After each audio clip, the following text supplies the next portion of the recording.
Pilih itu apa? Dalalah yang lafziyah yang wad'iyah.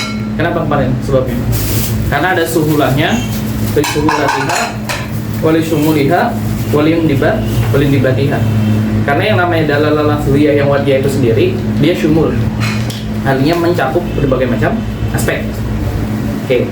Walin dibatiha, dia juga teratur, ada tolak ukurnya. Apa? Kamus. Jadi kalau misalnya ada perdebatan, ada yang bisa dikembalikan kemana? Ke kamus. Wali suhulatiha, dan juga yang namanya dalalah lafziyah wad'iyah itu juga lebih mudah.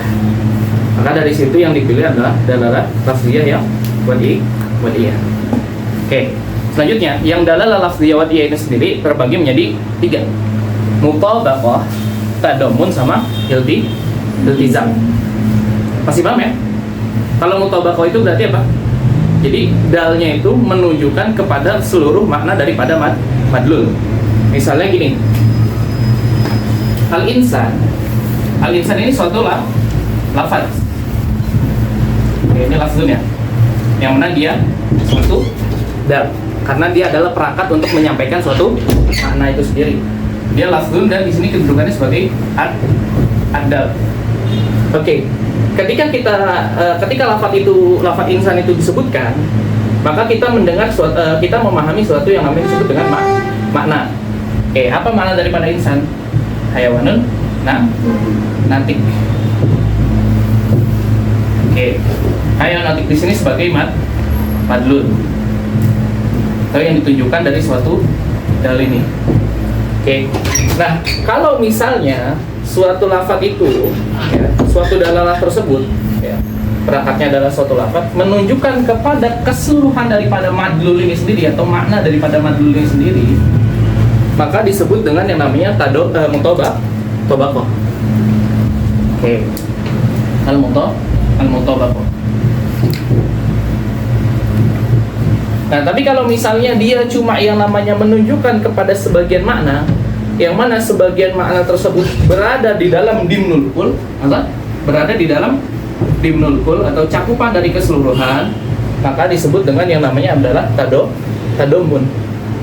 Sementara kalau misalnya makna tersebut, yang dipahami sama si pendengar di luar daripada makna madlul ini, makna mutabaqah daripada madlul ini sendiri, suatu yang kharij daripadanya, maka disebut dengan yang namanya iltizam.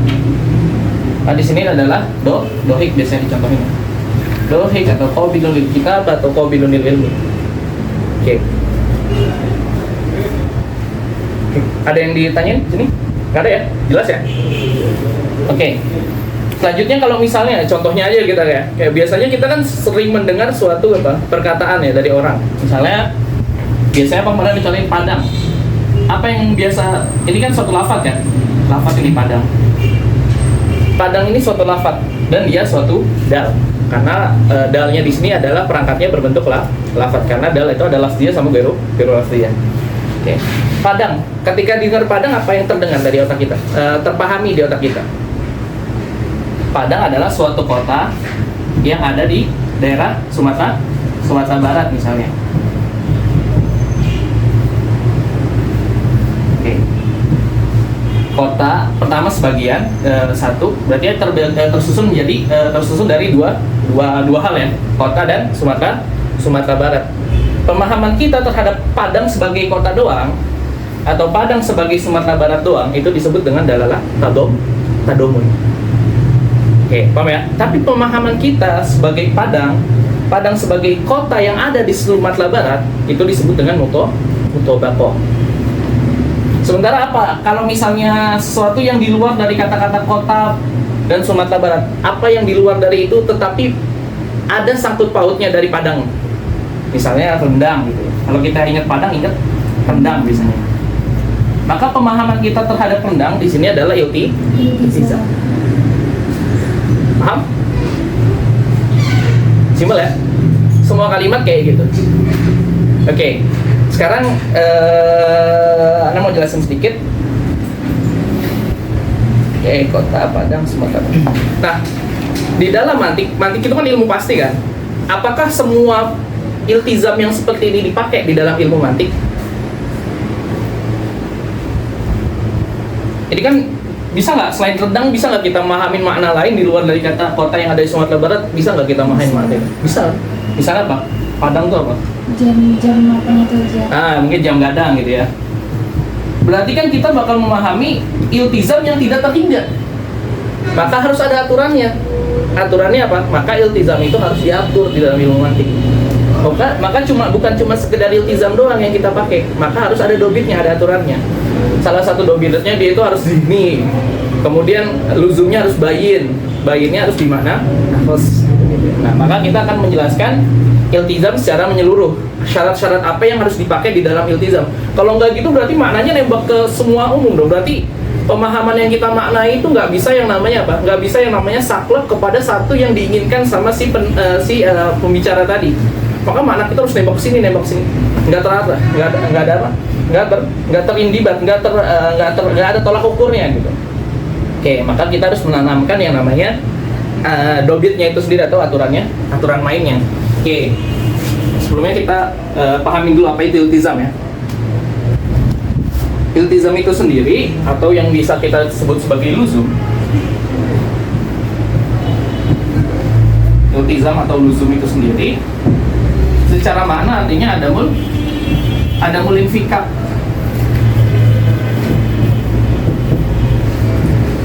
Oke. Iltizam atau luzum itu sendiri secara makna adalah apa? Adamul infikak. Dia itu adalah suatu makna yang tidak bisa terlepas artinya.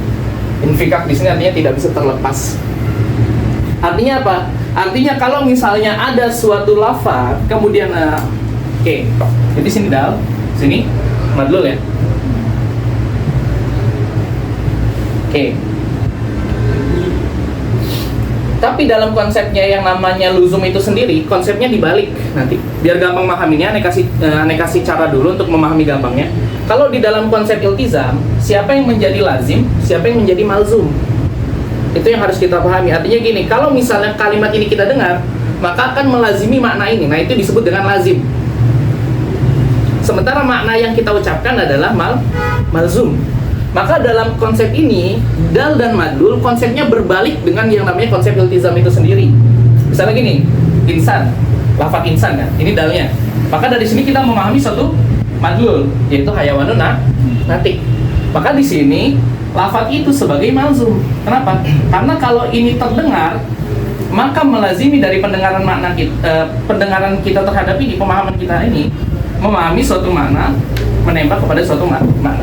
Maka konsep iltizam malah kebalikan daripada konsep lazim dan konsep yang namanya dalalah itu sendiri malah berbalikan dari konsep iltizam.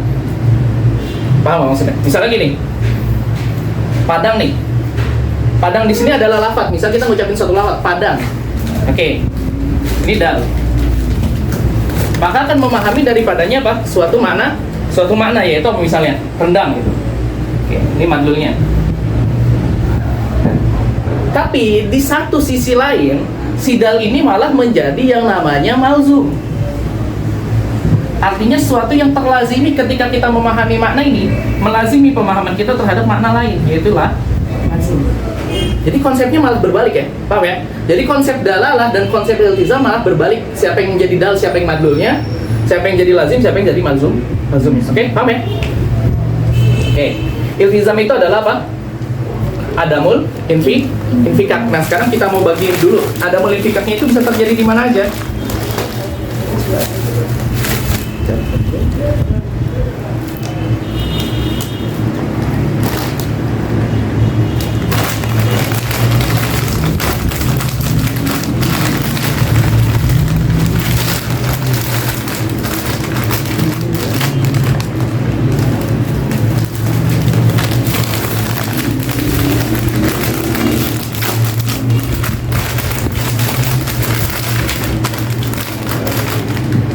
Oke. Kamus ya.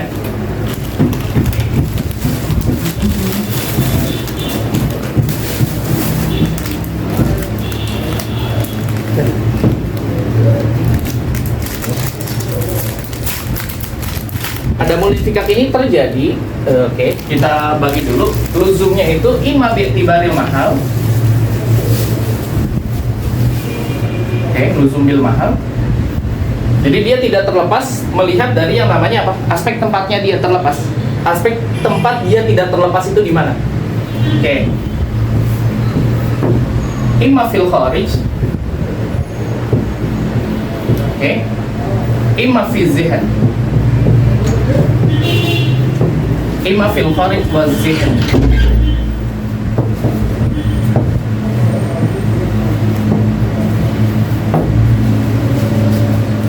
Oke. Fil kharij itu contohnya adalah kaluzumi sawat lil ghurab. Misalnya dicontohin gitu ya. Kaluzumi sawat lil ghurab.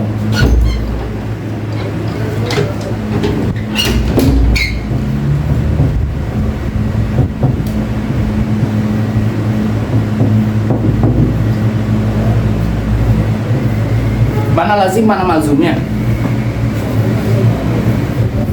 Apakah sawat yang jadi lazim atau si ghurab yang jadi lazim?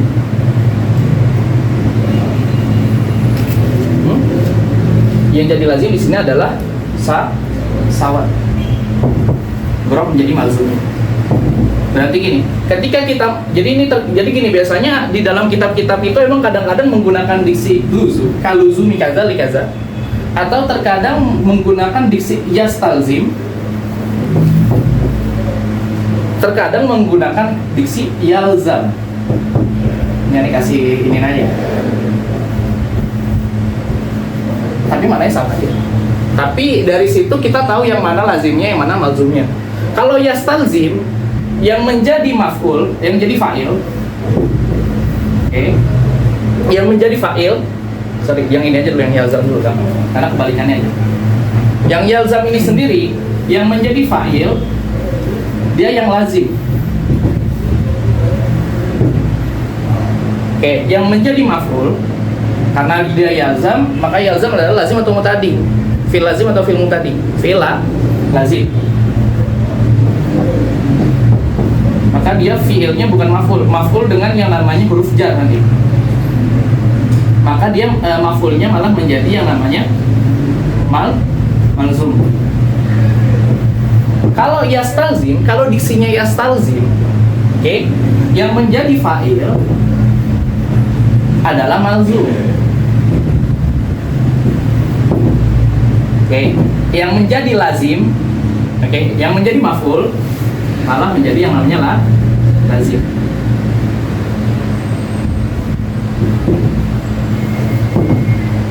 Kalau ini gimana? Kalau yang ini berarti kaluzumi sawatil ghurab, berarti setelah kata-kata luzumi sawat dia menjadi lazim, setelah kata-kata lil ghurab dia menjadi malzum. Jadi sebenarnya diksi-diksinya itu berubah-ubah dengan yang namanya penggunaan fiilnya itu sendiri. Misalnya gini, asawat lil ghurab, yang menjadi lazim mana?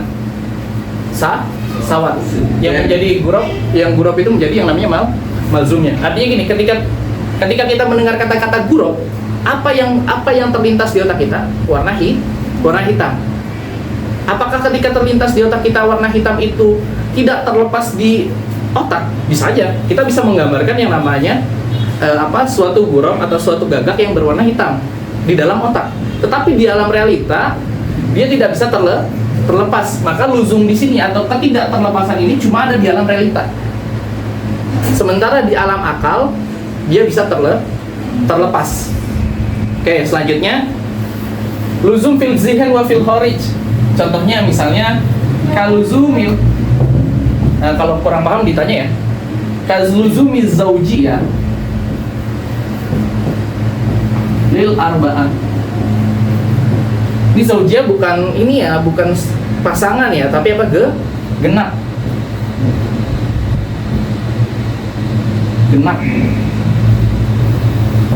Berarti yang mana yang menjadi lazim, yang mana menjadi malzum? Tadi kalau misalnya kalau diksinya kaluzumi sawatil ghurab, maka yang pertama zaujiyah menjadi lazim. Maka setelah kata-kata lil ghurab atau lil arba'ah di sini maka menjadi malzum. Maka seakan-akan kita mau ngomong gini, ketika saya mendengar kata-kata arba'ah, karena ini diksinya kalau misalnya lihat-lihat di diksi buku biasanya dibalik kayak gini. Maka kita harus tahu dulu konteksnya gimana. Kalau kita mendengar kata-kata empat, apa yang terlintas di otak kita? Adalah kata-kata genap. Yang mana genap itu terjadi di alam realitas dan juga di alam yang namanya apa? Akal. Di akal juga nggak bisa terlepas yang namanya apa? 4 dengan genap itu sendiri. Oke, paham ya? Sampai sini ya. Nanti di sini kita bisa balik-balik kok ini. Ntar ya, tak contohin gimana baliknya.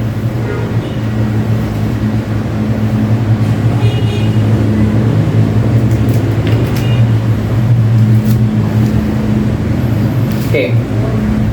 Kalau misalnya diksinya pakai yastalzim gimana? Berarti yang menjadi yastalzim, misalnya kita gunakan diksi yastalzim. Maka yang menjadi lazim siapa? Kalau misalnya menggunakan diksi yastalzim, fa'ilnya menjadi malzumnya. Fa'ilnya menjadi malzumnya. Oke. Dan yang namanya apa? Yang namanya maf'ulnya malah menjadi yang namanya suatu lazim. Misalnya gini, yastalzim. Mana yang ini malzumnya? Maka fa'ilnya atau tastalzim al-arba'atu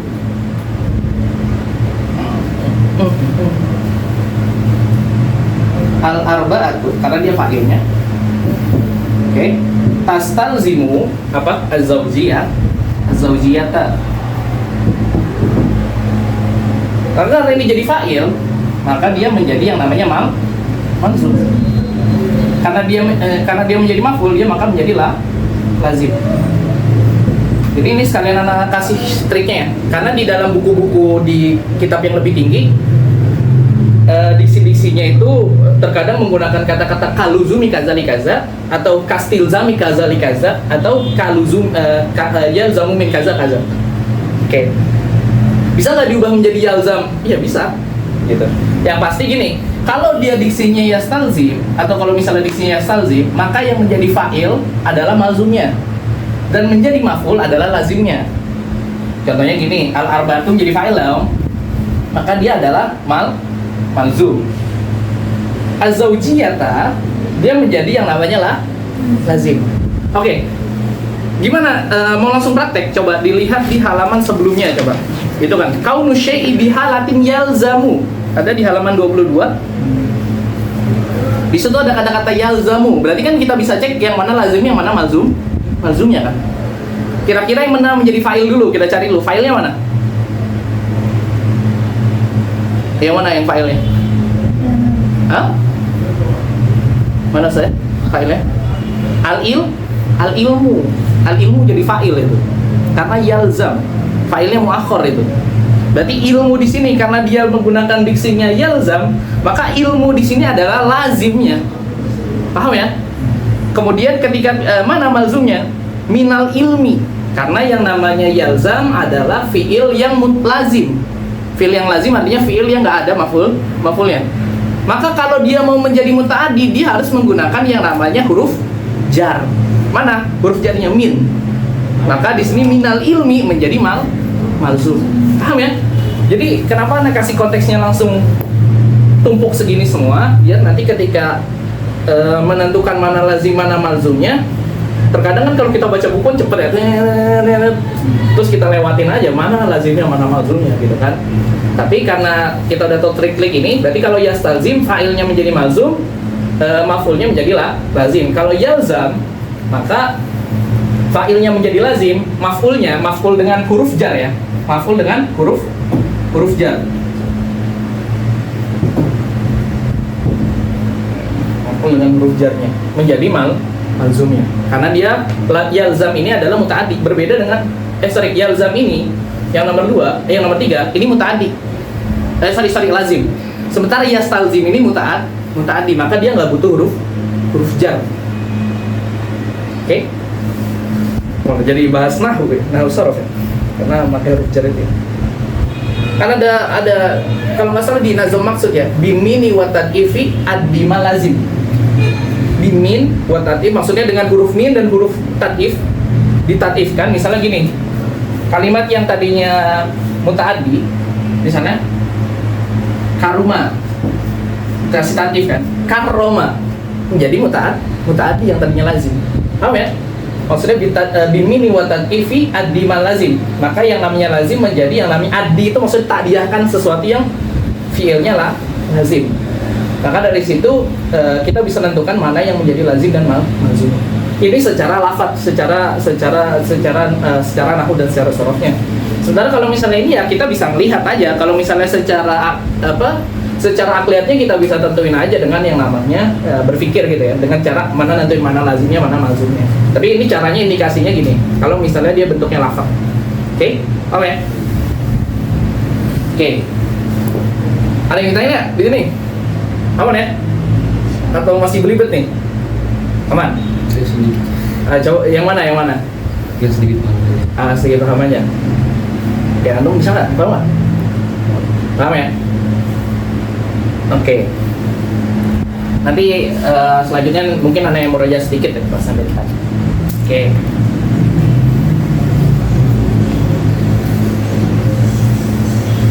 Terus dulu.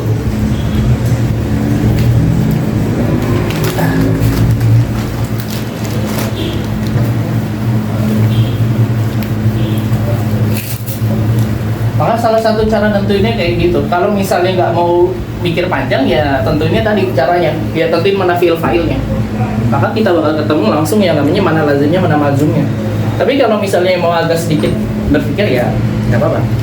Ya, selanjutnya ada yang luzum fil kharij wa zihan. Ada luzum fil kharij wa zihan, ada fi zihan faqat. Maka ada 3 ya. Mahalnya luzum artinya sesuatu itu nggak bisa terlepas, itu ada 3 tempat di luar. Misalnya gini, kalau zumi sawatil ghurab, artinya setiap kali kita melihat yang namanya sawat, setiap kali kita melihat yang namanya ghurab, maka kita akan maka hitam itu nggak mungkin terlepas dari yang namanya esensi, nggak mungkin terlepas dari si ghurab itu sendiri. Ghurab itu sendiri. Di mana tidak terlepasnya? Di dalam realita. Tetapi di dalam akal masih bisa terlepas saja. Kayak kita bayangin, ghurab tapi warnanya putih gitu. Masih bisa gambar kan? Ya. Atau di dalam yang namanya fizihan wal kharij misalnya. Ini kenapa yang nomor 2 Anda pisahin? Karena contohnya susah didapetin. Maka contohnya saklek aja di buku. Fil kharij wa zihan. Contohnya seperti yang namanya 4 jadi apa? Jadi malzum atau lazim? Malzum. Ketika kita mendengar yang namanya 4, memahami yang namanya mendengar yang namanya, terpahami di otak kita adanya suatu apa? Kegenapan. Oke. Yang mana hal tersebut itu terjadi di alam realita dan juga yang namanya di akal. Nah, sekarang ada yang cuma terjadi di dalam zihin doang. Biasanya dicontohin seperti yang namanya kaluzumi al-basaril ama atau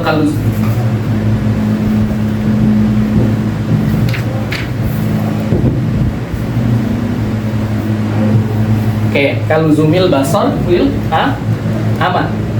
Mana lazim mana malzumnya? Kalau konteksnya gini, kalau basar adalah lazim, ama adalah malzum. Oke. Kenapa ini cuma ada di dalam yang namanya zihin doang? Ini ada yang mau memahami, ada yang namanya konsep di dalam yang namanya ilmu akliyat itu, ada yang disebut dengan yang namanya konsep al-adam wal malakah. Apa nama konsepnya? Al-adam wal malakah.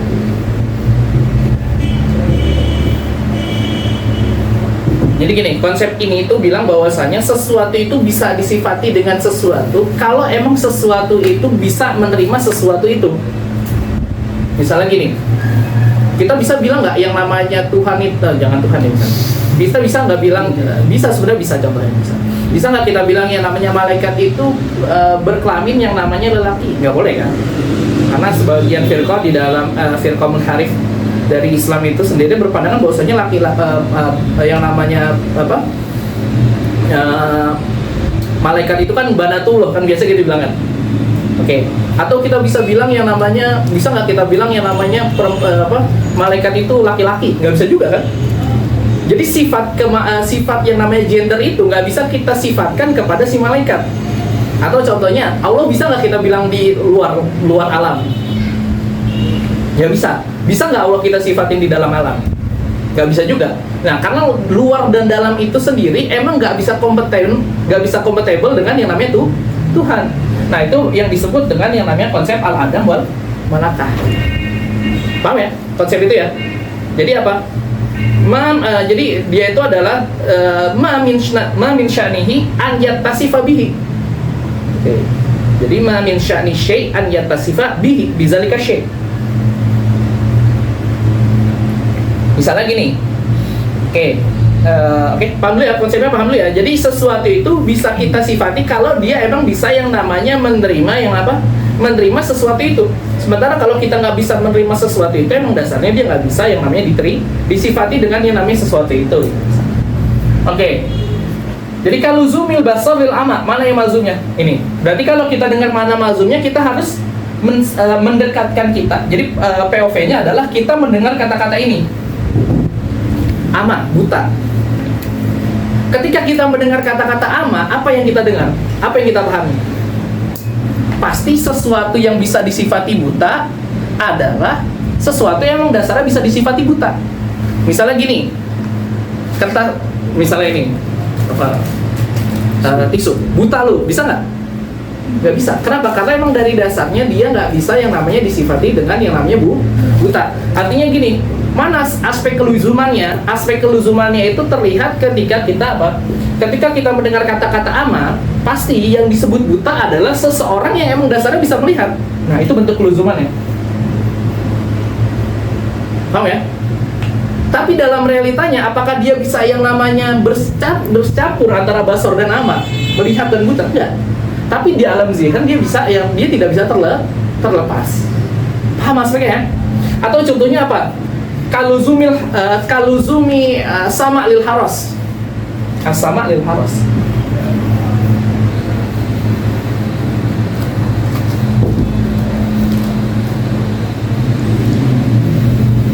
Haros itu budek ya, tuli ya. Maka yang memiliki sifat tuli itu sendiri adalah apa? Sesuatu yang emang bisa dari dasarnya dia adalah apa? Bisa disifati sebagai tuli. Berbeda dengan ketika kita bilang tidak mendengar. Ini bisa kita bilang tidak mendengar? Ya bisa. Tapi kalau kita kasih sifat spesifik dia tidak melihat, buta, itu nggak bisa. Paham ya? Nah, bentuk luzumannya itu ketika kita mendengar kebutaan, kegaguan, harus ini gagu maksudnya. Ketika kita melihat apa? Ya sesuatu yang bentuknya kayak gitu dan emang itu nggak bisa disifati itu, maka melazimi adalah apa? Sesuatunya emang dari dasarnya dia nggak bisa disifati seperti itu. Artinya gini, kalau kita mendengar kata-kata buta, maka akan tergambar daripada kita suatu kelaziman apa? Emang dasarnya sesuatu itu apa? Bisa melihat, maka bisa kita sifati dia sebagai buta. Itu bentuk luzumnya di sini. Sementara dalam realitanya basor dan ama malah terpisah kan gitu. Maka dia cuma terjadi di dalam zihinnya doang. Sementara di dalam yang namanya kharij atau yang namanya di dalam realita dia malah terpisah. Oke, ada yang tanya nggak di sini? Hah? Yang sama. Emang ini agak ribet sedikit ya. Oke. Contohnya diganti ya. Ya biasanya contohnya begitu sih. Kan atau misalnya kaluzumin ilm lil jahal. Misalnya gitu. Jadi ini contohnya emang ribet karena kita terpaksa untuk mendatangkan contoh yang terbatas di dalam zihin doang. Itu ya, bukan di dalam realita. Di realita juga nggak harus terpisah dia. Maka kita harus melihat yang namanya sesuatu yang bertikai di realita dan di akal. Tetapi di dalam akal dia malah tidak bisa terlepas. Sementara di realita kalau dia digabungin seperti basar dan ama ini malah terpisah. Tahu ya? Nggak mungkin orang bisa yang namanya buta kemudian ada kelaziman darinya melihat gitu kan. Oke. Jadi yang harus dipahami dulu gini, ada konsep yang namanya apa? Adam wal malak, al-adam wal malakah. Jadi konsep itu adalah sesuatu konsep yang kita bilang bahwasanya sesuatu itu bisa disifati seperti ini karena emang dari awalnya dia punya qabiliyah, punya yang namanya kesanggupan untuk menerima yang namanya sifat tadi. Oke. Contohnya tadi kaluzumil basaril ama. Maka kalau ketika kita bilang kaluzumil basaril ama, yang harus kita lihat dulu apa? Malzumnya. Oke. Maka kita harus memPOV-kan sebagai malzumnya. Ketika mendengar namanya ama, apa yang terlintas di otak kita? Secara adam dan malaka. Maka yang dibilang ama adalah emang sesuatu yang dasarnya bisa mendengar. Maka baru kita bisa bilang yang namanya apa? Bisa kita bilang yang namanya sesuatu itu buta.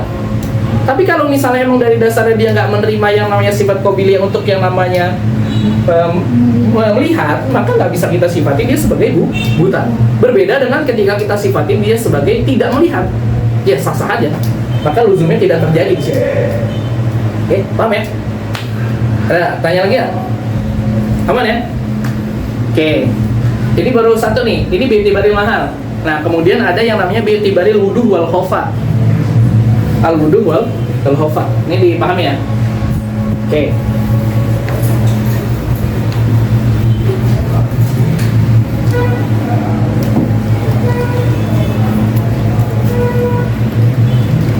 Anda juga dulu pas lagi tingkat 1, tingkat 2 nggak paham ini apa maksudnya luzum ini.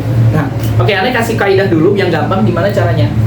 Ada kaidah di dalam ilmu akal itu ada ilmu akal itu ada dibilang bahwasanya ma fil aqli la yatakhallaf. Apa yang ada di dalam akal dia tidak mungkin bisa terpisah. La yatakhallaf artinya tidak mungkin bisa terlepas. Oke. Kenapa Anda kasih kaidah ini? Karena dari sini kita melihat yang namanya misalnya kita tahu ya kinayah, kalau di dalam balaghah ada yang namanya kinayah. Misalnya gini, kalau misalnya ada awan berarti hujan, misalnya gitu. Kalau ada awan berarti mau hujan.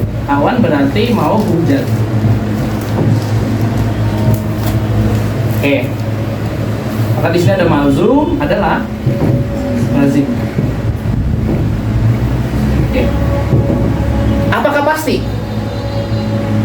pasti? Enggak. Bisa jadi yang namanya cuma ada awan, tetapi hujannya nggak turun. Oke? Paham ya? Maka karena apa? Karena dia nggak ada di dalam akal. Sementara kalau ada yang ada di dalam akal, misalnya gini, 2 dan 4 gitu misalnya. Yang gampang aja, 2 dan genap. Mau di realita pun nggak bisa dilepas dia. Paham ya? Oke, ini kaidahnya mafil akli la yatakhallaf. Nah, dari sini juga kita melihat bahwasanya ulama-ulama itu memisahkan ilmu mantik dengan ilmu balaghah di sini. Maka luzum menurut ilmu mantik ini cuma di sini dong. Yang muktabarnya fizikan atau fizikan wal kharij dong. Sementara yang fizikan wal kharij dong. Fil kharijnya dibuang. Kenapa? Karena di situ ada ketidakpastian. Paham ya? Contohnya sawat lil gurab. Bisa nggak kita menggambarkan gurab itu ternyata warnanya putih atau merah gitu? Enggak, di otak, jangan di realita. Bisa ya? Maka di sini nggak ada ketidakpastian di sini. Ada bentuk ketidakpastian. Maka dari situ manatikoh membuang yang namanya luzum kharij atau luzum urfi, biasanya terkadang disebut luzum urfi misalnya. Oke, paham ya? Makanya yang mau tabar adalah imma fizin atau fil kharij, fizini wal kharij atau zinan wal kharijan. Oke, itu luzum yang bi'tibari mahal. Kemudian, paham ya kenapa yang kharij ini ya apa nggak diterima ya sama manatikoh? Tadi yang kita bilang iltizam itu karena dia ada di luar daripada makna, yang mana makna itu menembakkan kepada makna yang banyak, kayak contohnya padang tadi menembakkan kepada rendah, jam kadang, maka manatikoh terpaksa untuk yang namanya menentukan yang namanya apa? Dobitnya, aturannya. Nah, aturan pertama adalah dia harus zihan dan fil kharij wa zihan. Itu aturan pertama. Aturan kedua, kenapa? Karena yang di kharij bisa terlepas luzumnya. Namanya aja luzum, ada mulinfikat, tapi ternyata dia infikat. Gimana tuh? Maka terjadi yang namanya ketidaksesuaian dengan yang namanya definisinya. Oke, selanjutnya. Oke, bi'tibari yang kedua itu adalah bi'tibari wuduh wal khofa namanya. Al wuduh wal khofa. Oke. Wuduh wal khofa itu terbagi menjadi yang namanya 2. Al-bayyin namanya luzumul bayyin sama luzum ghairul bayyin. Nah, luzumul bayyin atau ghairu bayyin. Apa yang disebut dengan luzum bayyin? Luzum bayyin adalah luzum yang tidak membutuhkan dalil untuk mengikat antara malzum dan lazimnya. Dia nggak butuh yang namanya dalil, makanya disebut dengan bayyin, jelas. Contohnya kayak 2 dan 4 gitu. Kan kita nggak perlu yang namanya dua itu adalah sesuatu yang bisa dibagi. Jadi gini, kalau yang namanya zaujiyah itu sebenarnya punya definisi lain, punya definisi juga, yaitu adalah qabilun lil inqisam.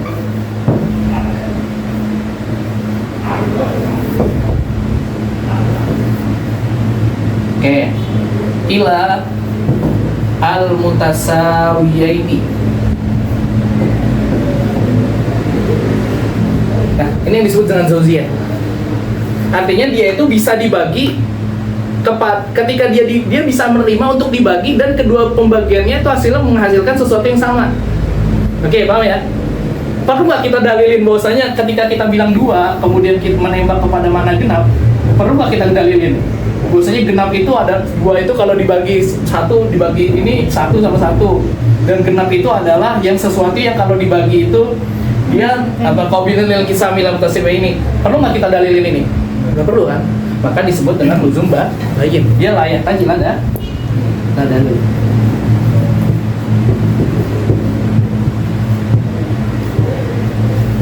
Oke.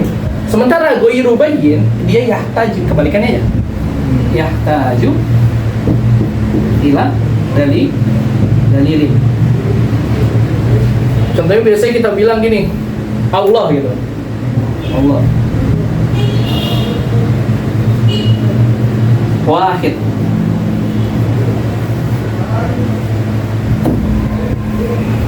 Allah di sini jadi malzumnya. Wahid jadilah lazimnya. Apakah ada yang namanya apakah perlu didalilin nggak bahwasanya Allah itu satu? Perlu dong. Oke. Misalnya gini, kalau misalnya Allah itu ada dua, maka kalau misalnya ini nanti akhirnya perang dan segala macam dan berantem. Maka bentuk yang namanya kelaziman seperti ini butuh didalili untuk melihat hubungan antara malzum dengan lazimnya. Maka bentuk seperti ini disebut dengan lazim ghairu bayyin. Ini bayyin, ini ghairul bayyin. Paham ya? Seperti Allah dengan satu, atau contohnya alam dengan hudus misalnya. Karena al-alam hadis, 20 hadis gitu. Maka bentuk-bentuk kelaziman seperti itu perlu didalili. Nah, maka sesuatu yang perlu didalili disebut dengan yang namanya apa? Luzum ghairul bayyin. Kenapa perlu didalili? Contohnya aja, Allah dan satu bisa. Apakah ketika saya ngomong Allah pasti orang-orang pasti berpikiran, oh Allah itu pasti satu? Enggak. Buktinya orang-orang mistik mengitikotkan bahwasanya Allah tiga, selanjutnya dan dua sama. Maka nggak ada keterikatan antara malzum dengan lazim kecuali kita buktikan dengan yang namanya dalil. Itu disebut dengan yang namanya luzum ghairul bayyin. Yang mana? Yang dipakai manatiko? Yang ini. Yang bayyin. Sementara yang ghairu bayyin di stop dulu. Oke, paham ya? Kenapa? Karena konsep yang tadi kita pakai luzum ini, ingat ya, konsep luzum ini adalah konsep iltizam. Konsep luzum ini adalah konsep dalalah. Konsep luzum ini adalah konsep apa? Dalalah. Apa yang disebut dengan dalalah? Ketika kita mendengar dal, pasti kita memahami yang namanya madlul. Sementara gimana kita bisa memahami dal tanpa yang namanya kalau kita dengar dal langsung memahami madlul. Sementara kita perlu dalilkan lagi, maka di situ dalalahnya berhenti kan? Butuh dengan yang namanya dalil. Maka di sini nggak pakai. Kenapa? Karena nggak sesuai dengan yang namanya definisi dari dalalah yang di awal. Kaunu syai'i bihalatin yalzamu minal ilmi bihi al-ilmu bi syai'in akhar. Paham ya? Maka konsep dalalah pun harus tetap pakai di dalam konsep iltizam. Kenapa? Karena iltizam bagian daripada dalalah. Paham ya? Jadi kalau kita, kenapa yang namanya luzum bayyin doang yang kepake, sementara ghairu bayyin nggak dipakai? Ya karena kita ngomongin dalalah dari awal. Dalalah adalah suatu perkataan, suatu dal, suatu lafat, dalnya lafat. Ketika kita ucapkan, maka kita pahami yang namanya madlulnya, otomatis. Bukan dengan yang namanya apa? Pembutuhan terhadap dalil. Maka konsep yang namanya ghairu bayyin tidak bisa terpakai. Maka tadi udah tahu ya. Maka dalalah yang harusnya terpakai itu apa? Yang fizini atau fizini wal kharij, atau yang bayyin. Yang ini. Berarti dari sini ke sini. Nah, kemudian bayyin pun terbagi menjadi dua. Oke? Bayyin bimanal am atau bayyin bimanal akhos.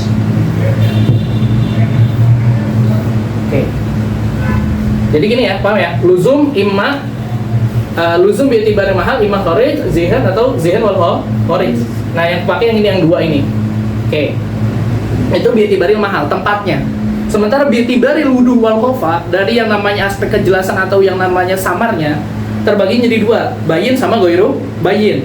Yang bayin berarti dia butuh terhadap yang tidak butuh terhadap yang namanya dalil. Sementara yang goiru bayin dia butuh terhadap yang namanya dalil. Yang bayin terbagi menjadi a'am dan akhos. Bayin bimanal a'am, wa bayin bimanal akhos. Al-a'am wal akhos.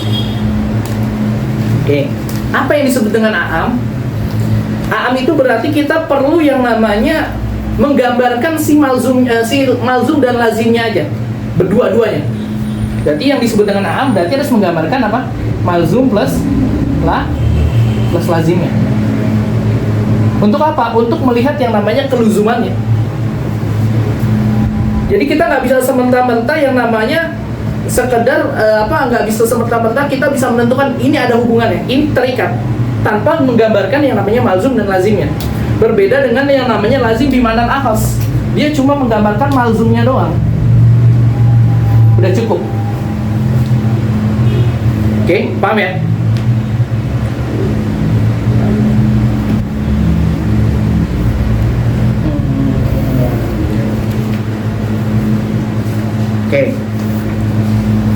Oke. Contohnya gini. Apa yang kita harus gambarkan malzum dan lazimnya, kemudian kita bisa melihat yang namanya hubungan antar keduanya. Contohnya itu biasa di buku-buku itu dibilang bahwasanya apa? Mughayaratul insan lil faros. Dihapus dulu deh. Oke.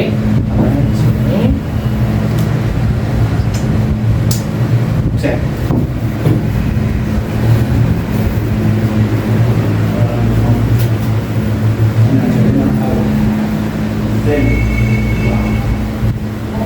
Oke. Contoh dari yang namanya lazim bayin bimanal a'am. Bimanal a'am dulu ya. Al bayin.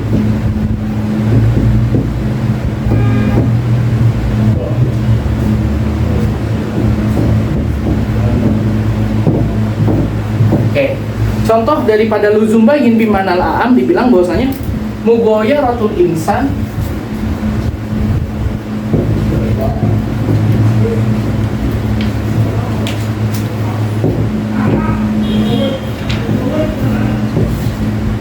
mughayaratul insan il faros. Artinya gini, mughayaratul insan il faros artinya beda, ini nggak ada di buku, tapi Anda tambahin. Kenapa? Karena pembahasan luzum ini penting. Mughayaratul insan il faros artinya gini, perbedaan antara manusia dengan yang namanya faros. Faros itu kuda gitu. Misalnya gini, ketika kita memahami malzumnya, ini malzumnya, ini lazimnya.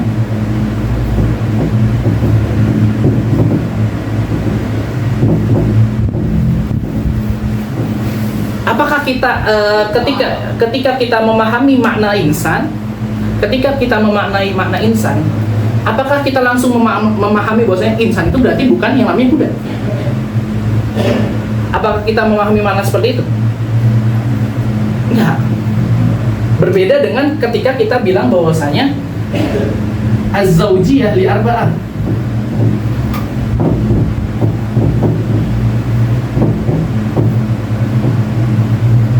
Az-zaujiyah li arba'ah. Ini malzumnya, sorry.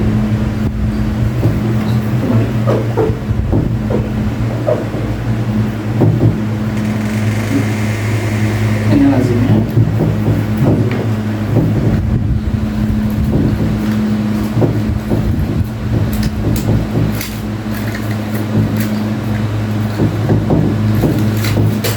Nah, gini.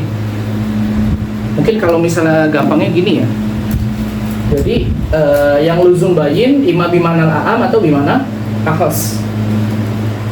Nah, yang bimakna a'am ini sendiri kita harus menggambarkan yang namanya dua-duanya ini, lazim dan malzumnya. untuk memahami makna iltizamnya, makna hubungan antara malzum dan lazimnya. Oke, gitu ya. Sementara di dalam yang namanya luzum bayin bimanal akhos, kita cukup menggambarkan malzumnya, memahami makna malzumnya, dia langsung menembak kepada makna lazimnya.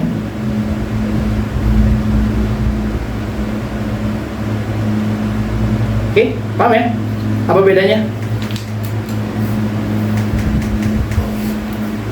Atau contohnya mungkin yang gampang gini kali ya. Misalnya, apa sesuatu yang kalian nggak, misalnya gini, handphone. Ini malzum ya, karena lafaz yang diucapkannya malzum ya. Apa yang tergambarkan dari handphone? Yang langsung tergambarkan kepada handphone? Nggak ada kan? Handphone maknanya umum banget ya. Bisa nembak ke sini, bisa nembak ke sini dan segala macamnya. Bahkan nggak ada iltizam di situ. Nggak ada iltizam dengan makna khususnya. Berbeda dengan ketika kita bilang bahwasanya ganjil dan satu atau 4 dan genap. Ketika kita ngomong 4, dia otomatis langsung nembak kepada makna genapnya. Berbeda dengan yang namanya ketika kita bilang yang namanya faros di sini. Malzumnya, malzumnya faros atau yang namanya kuda. Apa yang kita pahami dari kuda? Oh, kuda, mikir duluan sedikit. Oh, kuda bukan hewan, bukan manusia. Maka dari situ tertembaklah dari malzum kepada lazimnya. Tetapi apakah itu dekat? Apakah maknanya terkhusus kepada satu makna? Kan enggak. Bisa jadi faros, kita bilang bahwasanya faros itu sesuatu yang misalnya sesuatu yang dijadikan alat buat balap, alat yang ini dan segala macamnya, atau alat kendaraan atau segala macamnya. Maka dari sini yang kita masukkan di dalam yang namanya dalalatul iltizam adalah dalalatul iltizam yang dia fi zihin atau fi zihni wal kharij. Oke. Dan dia adalah yang bayin dan dia adalah yang bimana akhos. Kenapa yang dipilih yang bimana akhos? Tadi lagi, karena sebabnya apa? Karena sebabnya ini adalah konteksnya dalalah. Karena konteksnya dalalah, maka kita harus menggambarkan si dalnya aja. Tadi kan dibilang, siapa yang jadi dalnya? Malzum atau lazim? Kebalikannya kan? Di dalam konteks iltizam itu yang namanya madlul, malzum dia menjadi dal. Sementara lazimnya dia malah menjadi malzum. Oke, paham ya? Jadi malzum itu adalah dal. Kalau di dalam konteks iltizam, konteksnya dalalah, dan malzum ini malah menjadi yang namanya madlul ini malah menjadi yang namanya lazim. Nah, karena konteksnya dalalah ada sesuatu ketika kita pahami itu, kita memahami makna lain yaitu disebut dengan madlul, maka juga sama harus kita terapkan di dalam yang namanya luzum bayin bimana akhos ini. Kenapa? Karena dia masih dalam cakupan yang namanya dalalah. Maka kita cukup memahami, kalau konteksnya dalalah adalah ketika kita cukup memahami yang namanya malzumnya, yaitu dal, maka otomatis kita harus memahami yang namanya madlul dari yang namanya dal itu sendiri. Oke, paham ya? Nah, sementara di dalam yang namanya faras sama mugoyaratun lil insan, apakah ketika kita memahami makna faras yang menjadi malzum atau dal, kita langsung pahami, kita langsung ngeh bahwasanya dia itu adalah sesuatu yang bukan manusia? Kan enggak. Paham ya? Maka di sini tidak ada penembakan secara langsung kepada yang namanya madlulnya. Maka dari sini yang dipilih yang mana? Yang sini. Kenapa? Karena konteksnya tadi dibilang konteksnya adalah konteks daripada dalalah. Yang kalau kita pahami sekedarnya dalnya, dia langsung memahami kepada madlulnya. Oke. Sementara di dalam yang namanya luzum bayin bimana la'am, ketika kita pahami dalnya, dia nggak langsung nembak kepada madlulnya. Harus kita pikirin dulu, apa ya hubungannya? Apa hubungannya antara A dengan B? Apa hubungan antara malzum dengan lazimnya? Maka dari situ para malatikoh memilih yang namanya dalalatun luzum bayin bimana akhos jumhur.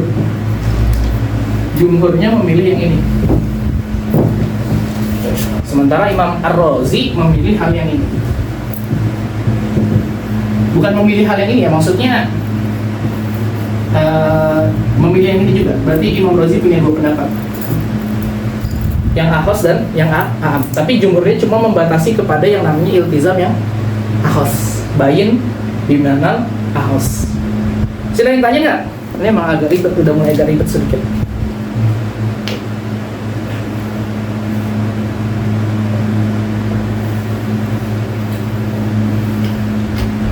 Ada?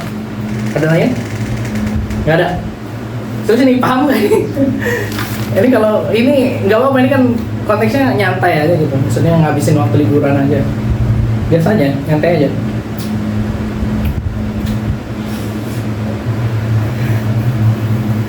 Oke, paham ya?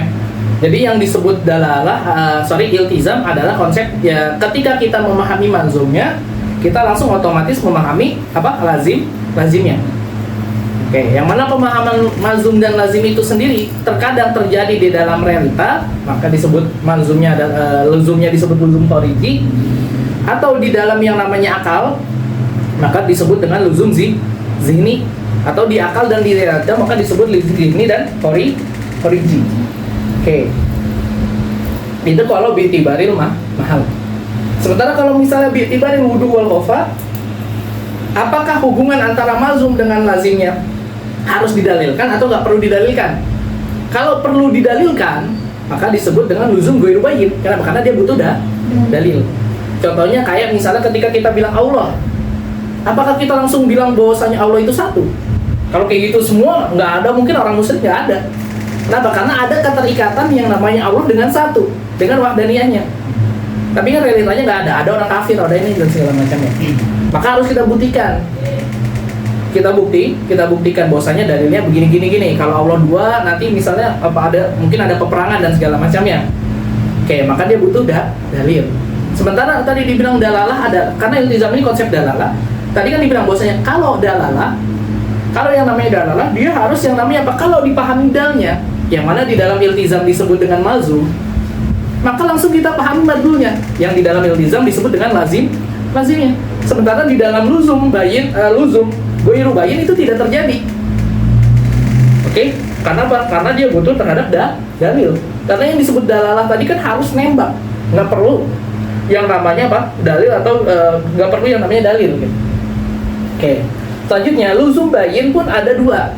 Oke, ada yang bimanal a'am dan bimanal akhas. Apa yang bimanal a'am? Dia harus mentasawurkan malzumnya dan lazimnya. Baru kita menghukumi adanya hubungan antara malzum dan lazim. Paham ya? Misalnya kita memahami konsep yang namanya tadi contohnya apa? Kuda dan yang namanya bukan manusia. Kuda dan bukan manusia. Oke, kuda dan bukan manusia. Ketika kita pahami kuda dan kita menghukumi bahwasanya dia itu bukan manusia, kuda sebagai malzumnya dan yang namanya bukan manusia itu adalah lazimnya, maka dari situ kita bisa menghukumi bahwasanya dia ada hubungan. Tapi hubungannya umum aja. Gitu ya. Sementara kalau misalnya luzum bayyin yang bimanal akhas, dia cuma cukup menggambarkan malzumnya. Malzum di sini berarti dalnya. Ya, kalau di dalam konsep dalalah, udah bisa yang namanya memahami yang namanya lazimnya. Kayak kita bilang yang namanya angka 4. Itu kan malzumnya. Apa yang terlazim dari kata 4? Genap. Jadi genap itu udah langsung nembak aja maknanya gitu. Nggak perlu yang namanya sedikit berpikir terhadap lazimnya. Dia cukup yang namanya memahami malzumnya, otomatis menembak kepada lazimnya. Sementara kalau misalnya kita bilang yang namanya kalau kita bilang yang namanya luzum bayyin bimanal a'am, kita harus gambarin malzumnya, kemudian kita gambarin lazimnya, baru kita hukumi adanya hubungan antara malzum dan lazim. Oke, paham ya? Kayak gitu ya simpelnya. Oke, maka dari sini manatikoh jumhurnya memilih bahwasanya luzum bayyin, yang zihni, yang bayyin tapi bimanal akhas.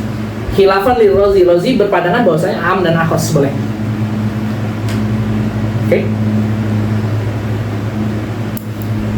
Apa sih pengaruh ini apa sih? Ya banyak pengaruhnya nanti.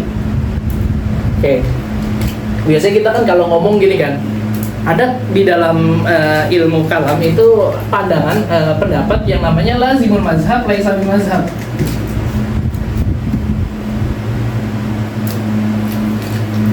Pernah dengar kata-kata ini nggak? Lazimul mazhab laisa bil mazhab.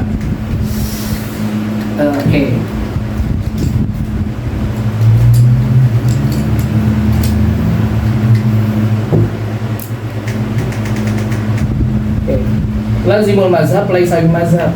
Lazimul mazhab di sini qaul maksudnya. Biasanya kan kalau kita ini ya, misalnya Misalnya ada cewek gitu, pasangan, pacaran misalnya.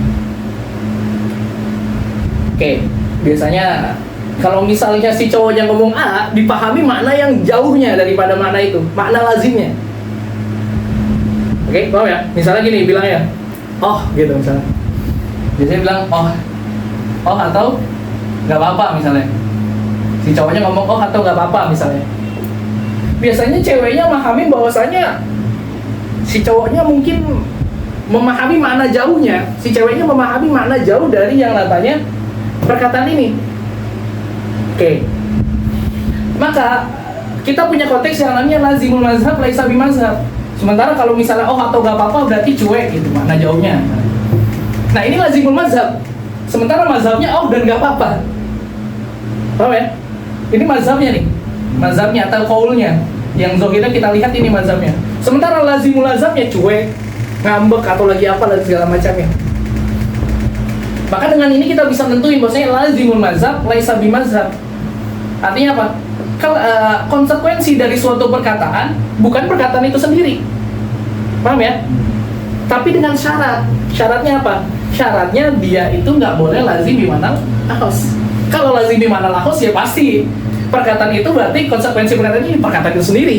Karena kita tadi memahami konsep ini kan. Kalau misalnya kita bilang bahwasanya lazimul mazhab laisa bimazhab, kalau dia itu apa? Bimanal aham. Paham ya? Tapi kalau bimana ahos, iya dia jadi mazhab. Kalau misalnya ngomong ini, konsekuensi perkataannya pasti ini. Karena emang udah nggak ada jalan pintas, nggak ada jalan lain kecuali yang namanya tertahan ke sini nih, kepada makna yang ini, makna tertentu ini. Ini penting di dalam yang namanya perdebatan nanti kalau misalnya ini kan mantik ya, alat berpikir, alat perdebatan. Maka dari sini konstruksinya, kalau misalnya atau gimana biasanya, kalau misalnya ada orang dan segala macamnya, jangan, kalau kita belajar mantik harusnya nggak usah banyak baperan gitu, nggak jadi banyak baperan. Kenapa? Karena kita cuma yang namanya memahami di dalam mantik. Kita tahu kan di halaman 23 wal i'tibaru minha ad-dalalah al-lafziyah al-wad'iyah. Nah nanti berarti kita harus pahami dalalah lafziyah wad'iyah itu sendiri yang dipilih dari tiga itu yang mana? Yang mutobakoh, yang pertama itu sendiri. Paham ya? Maka setiap perkataan harus kita sesuaikan dengan makna mutobakohnya. Paham ya? Kenapa? Karena mutobakoh ada di dalam makna, di dalam lafaz tersebut sudah tersimpan makna yang udah dititipkan sama siapa peletak makna pertama. Kalau oh itu berarti misalnya nggak apa-apa maknanya, bukan oh itu berarti cuek gitu misalnya. Maka kita harus perhatikan kepada oh yang dimakna nggak apa-apa. Jangan dibawa kepada oh yang namanya mana cuek misalnya. Oke, paham ya? Misalnya kayak kita, misalnya temenan gini, diajak yang namanya temennya, ini kok teman saya nggak ngajak saya makan misalnya gitu kan? Ya, mungkin pertemanan banget biasanya kalau kayak gitu ya. Misalnya, kok ini teman saya nggak ngajak saya makan atau gimana? Berarti saya gini kan, mungkin OVT atau gimana kan? Ya jangan kayak gitu. Berarti kalau teman saya nggak ngajak makan ya dipahami ya berarti teman saya nggak mau ngajak makan. Karena itu makna mutobakohnya. Jangan dibawa kepada makna iltizam, apalagi iltizamnya gimana? Paham ya? Kenapa? Karena tidak ada kepastian di dalamnya. Paham ya? Makanya yang namanya kalau orang udah belajar mantik dan tahu dalamnya mantik itu mau ngomongin apa, dia nggak mungkin orangnya apa? Nggak mungkin gampang baperan juga gitu maksudnya. Kenapa? Karena dia tahu makna yang ditentukan adalah makna mutobakohnya, bukan makna iltizam yang gimana? Makanya ulama-ulama mantik kenapa ngasih surut kepada iltizam itu biar tertentu kepada makna akhos saja, biar makna itu nggak menembak jauh kemana-mana. Makna itu udah ditentukan, ini untuk ini untuk ini untuk ini. Nah itu konsepnya begitu sebenarnya. Dari tadi Anda mau ngomongin dasarnya sebenarnya kayak gitu ya. Kenapa kita harus pahamin dalalah? Karena kemarin kenapa pembahasan dalalah, kemudian lafadz, murokab dan mufrad kenapa harus dibahas di awal? Karena pembahasan itu, karena gini, lafadz itu hubungan antara lafadz dengan gini. Mantik itu kan tadi kan dari awal kita bilang mantik itu sendiri kan membahas tentang makna atau lafadz. Makna atau lafadz? Mantik. Makna. Kenapa? Karena maudu daripada ilmu mantik adalah al-maklumat atas sawuriyah wal maklumat atas dikiyah. Kan itu definisi dari awal. Karena kalau kita tahu yang namanya maklumat atas sawuriyah dan maklumat atas dikiyah adalah makna, bukan suatu lafadz. Tetapi makna itu nggak mungkin bisa dipahami kecuali dengan yang namanya lafadz. Nah, sementara apa yang menghubungkan antara lafaz dengan makna? Dalalah. Jadi dalalah itu sendiri adalah bahasanya gini. Ini lafaz. Ini makna. Nah, di sini itu dalalah. Jadi lafaz ini menembak kepada makna ini atau makna ini menembak lafaz ini. Itu dengan dalalah. Tadi makanya pembahasan dalalah itu dikedepankan daripada pembahasan yang namanya makna. Nah, kapan kita membahas makna? Nanti di pembahasan tentang yang namanya di pembahasan yang namanya kulli dan juz'i itu pembahasan mantik awalnya dari situ tuh di halaman 29 itu baru mulai yang namanya pembahasan mantik. Paham ya? Jadi nanti kalau udah belajar mantik habis ini nggak diajak makan sama temen atau cowoknya atau ceweknya ngechat apa gitu, udah pahamin makna mutawaqqa, jangan pahamin wah nih cewek marah nih gini mau gitu ya. Paham ya? Oke. Selanjutnya dari sini ada yang lain nggak? Nyantai. Ada yang nanya nggak?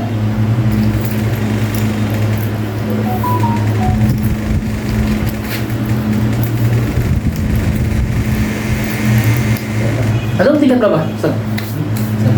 Antum? Belum. Antum? Satu juga. Oke. Insyaallah aman ya. Antum apa usul? Syariah. Antum? Syariah. Antum? Syariah wes aman ya kalau. Kenapa? Karena nanti kalau antum belajar mungkin kalau di yang nasinya itu ya atau apa usul fiqh nasi itu nanti kayak gini. Kalau mau misalnya gini, al hukmu huwa al-hukum apa definisi? Kitabullah ta'ala. Al-hukum huwa kitabullah ta'ala. Kitabullah maksudnya kalamullah ya. Nanti langsung disyarah apa itu kitab? Jinsun fi ta'rif. Apa jinsun fi ta'rif? Ya ini harus belajar mantik dulu. Baru bisa nentuin apa itu jenis, apa itu nau, apa itu dan segala macamnya. Nah makanya nggak ada ruginya antum belajar dari yang namanya syariah atau usul atau yang selain daripada usul, belajar yang penting nggak ada ruginya. Karena ini maklumatnya buat semua orang gitu, nggak mengkhususkan data.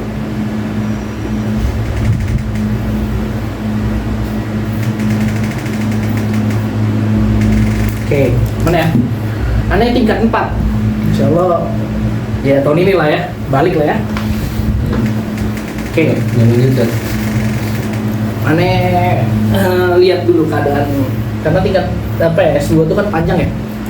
Keluarga juga harus sustain. Wah ini melacur hati. Keluarga juga harus sustain segala macam ekonomi, segala macam, nggak bisa langsung nentuin. Oke, paham ya di sini ya? Ini aneh menggunakan bahasa simple atau simple yang aneh ini. Oke, selanjutnya di halaman 23 ini masih tentang iltizam. Kami yang kenapa kita membahas tentang iltizam ini sepanjang ini? Karena iltizam itu adalah makna yang di luar daripada makna maudulahu. Masih ingat ya makna maudulahu itu sendiri? Oke, jadi ini aneh sedikit murojaah, sedikit.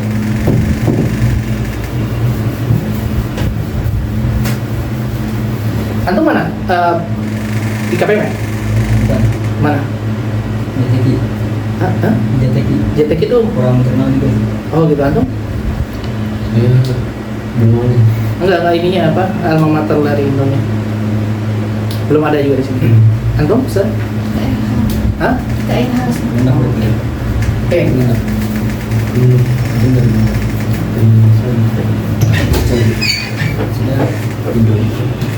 Oke, ini sedikit urgent ya. Jadi aneh bahas dulu sedikit buat memahami ini. Jadi gini, gini, semua lafaz itu udah ditentukan untuk makna tertentu. Oke, paham ya? Jadi ada lafaz yang ditentukan untuk makna tertentu. Itu yang disebut dengan al-wad'u. Oke, apa itu wada? Ja'lul lafzi, ini definisinya. Iza al-makna. Apa? Ja'lul lafzi iza al-makna. Jadi meletakkan lafaz di samping dari suatu makna tertentu.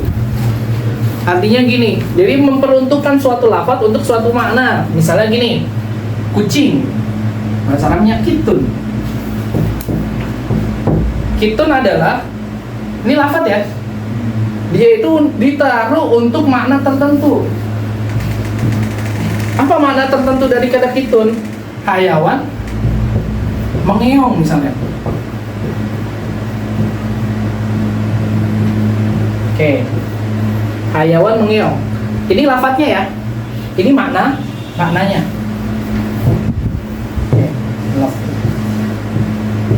Nah, proses yang namanya peletakan suatu lafadz untuk suatu makna disebut dengan wade.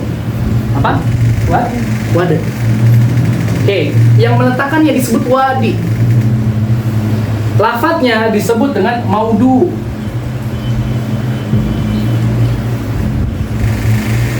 Maknanya disebut dengan maudu lahu. Gini aja simpelnya. Karena pembahasan di dalam ilmu wade sebenarnya agak ribet. Nah, tapi masih sedikit bersinggungan dengan yang namanya ilmu mantik. Tapi aneh simpelin kayak gitu aja. Oke, paham ya? Jadi nanti kalau misalnya disebut lafadz maudu, ya, jadi maudu ini perolehannya adalah untuk lafadznya. Oke. Sementara maknanya disebut dengan maudu lahu. Prosesnya disebut dengan proses wade. Oke. Oke, paham ya?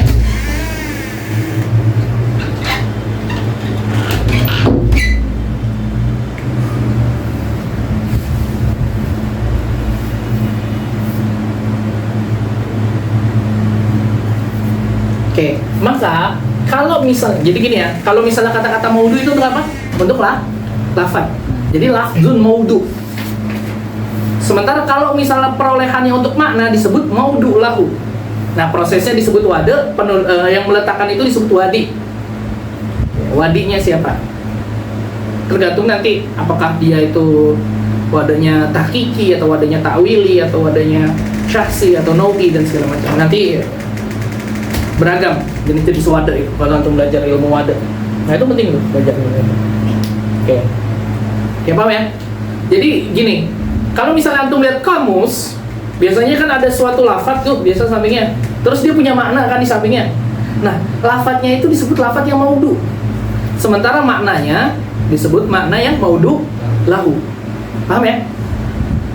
Sementara prosesnya menjadikan lafadz di samping suatu makna atau meletakkan lafadz di suatu makna itu disebut dengan proses wade. Paham ya? Oke.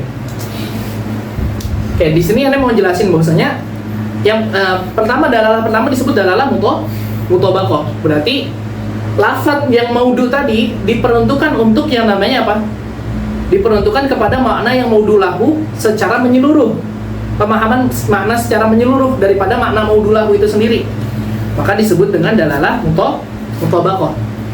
Sementara kalau misalnya lafadz yang maudu ini sendiri kita pahami, tetapi pemahaman kita itu cuma sebagian daripada yang namanya keseluruhan maknanya, maka disebut dengan tadomun. Oke. Sementara kalau kita memahami yang namanya suatu lafadz, ada suatu lafadz kemudian kita pahami makna maudu lahunya, tetapi makna maudunya di luar daripada makna maudu lahunya itu, maka disebut dengan iltizam. Paham ya? Dari sini kita pahami ya. Oke. Nah, kenapa ini penting dipahami? Karena Anda mau melihat sedikit di sini. Oke.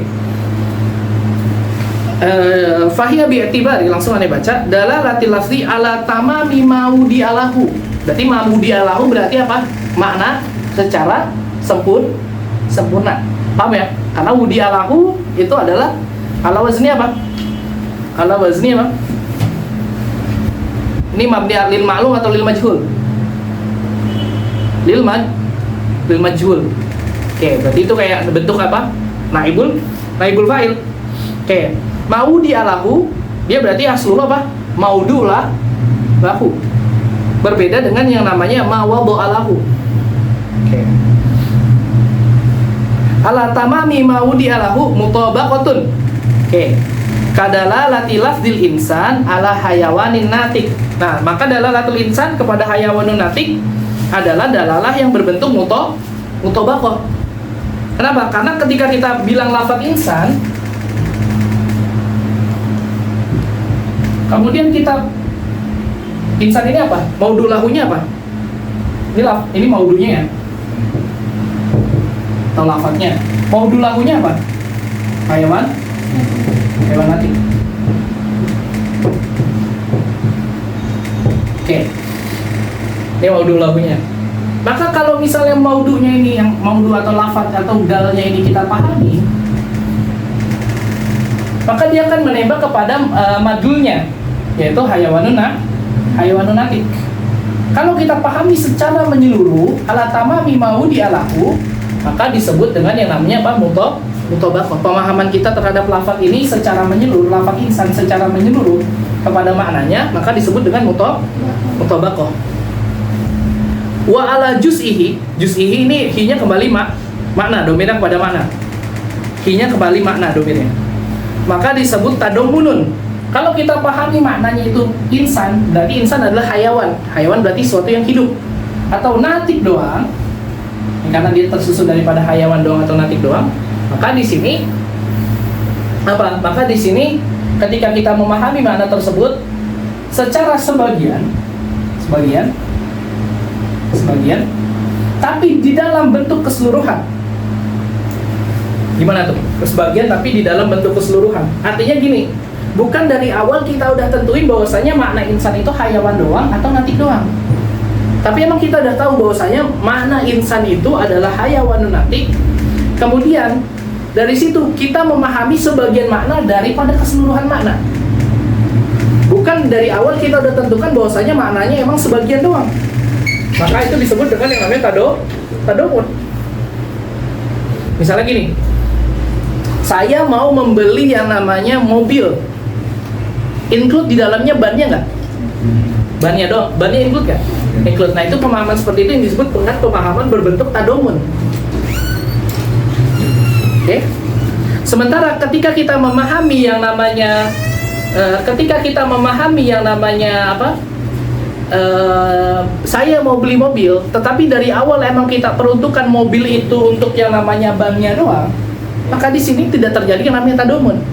Kenapa? Karena di sini terjadi yang namanya suatu majas, yaitu itlaqul kul, tapi yang diinginkan adalah juzuknya dari awal. Maka di sini tidak terjadi yang namanya apa? Dalalah tadomun. Yang dimaksud dalalah tadomun adalah seperti ketika kita memahami makna sebagian dari makna keseluruhan. Tadi ada contohnya seperti kalau kita beli rumah misalnya, include nggak di dalamnya ubinnya? Include dong. Tapi kalau kita dari awal kita tentuin bahwasanya kalau kita beli rumah itu yang kita inginkan ternyata ubinnya doang, itu tidak terjadi yang namanya tadomun. Jadi tadomun adalah pemahaman keseluruhan makna, pemahaman sebagian makna dari makna menyeluruhnya. Bukan emang dari awal kita udah menentukan bahwasanya apa? Makna sebagian makna. Oke, paham ya dari sini ya?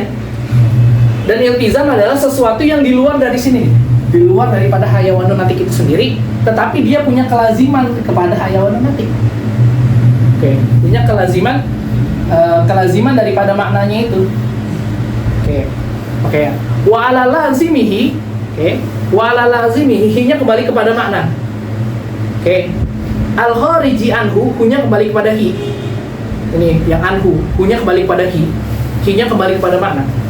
Al-kharij anil makna, maksudnya, maka disebut dengan iltizamun. Kadalalatihi, kadalalatihi, hi-nya kembali kepada lafaz insan maksudnya. Kadalalatihi alal kitabah. Maka insan itu harusnya menembak maknanya kepada hayawanun natik, sementara menembak maknanya kepada yang namanya apa? Kadalalatihi alal kitabah. Maksudnya kitabah itu bukan nulisnya ya, tapi qobiliyahnya di situ. Qobilun lil kitabah maksudnya yang diinginkan. Bukan kitabahnya ya. Bukan tulisannya, tapi bisa yang namanya belajar, bisa yang namanya menulis. Nah, itu yang di situ yang dimaksud itu. Bukan kitabahnya. Ya. Qobilun lil kitabah adalah kelaziman dari sesuatu ketika sesuatu itu hayawanun natik. Bukan. Nah, tetapi tidak melihat kepada, kan gini, berarti manusia itu punya kelaziman makna, dia bisa menerima yang namanya menulis, bisa yang namanya menulis. Kau bilang bil kitabah secara aktual atau secara potensi? Secara potensi. Kenapa? Karena kita banyak kan ada orang yang buta huruf gitu kan, maka nggak bisa kita bilang bahwasanya dia insan kalau begitu. Ya. Kita bisa bilang dia tetap yang namanya insan kalau kita definisikan kau bilang bil kitabah itu secara kuat. Itu secara potensi. Kalau kita ajarin dia bisa belajar. bukan secara alfial. Alfial itu secara aktual. Secara aktual dia nulis gitu. Enggak. Kalau kita secara aktual kita menulis, maka yang nggak bisa nulis itu bukan insan dong. Gitu. Paham ya? Maka yang disebut qabilul kitabah di sini adalah bil quwwah, bukan bil fi'al.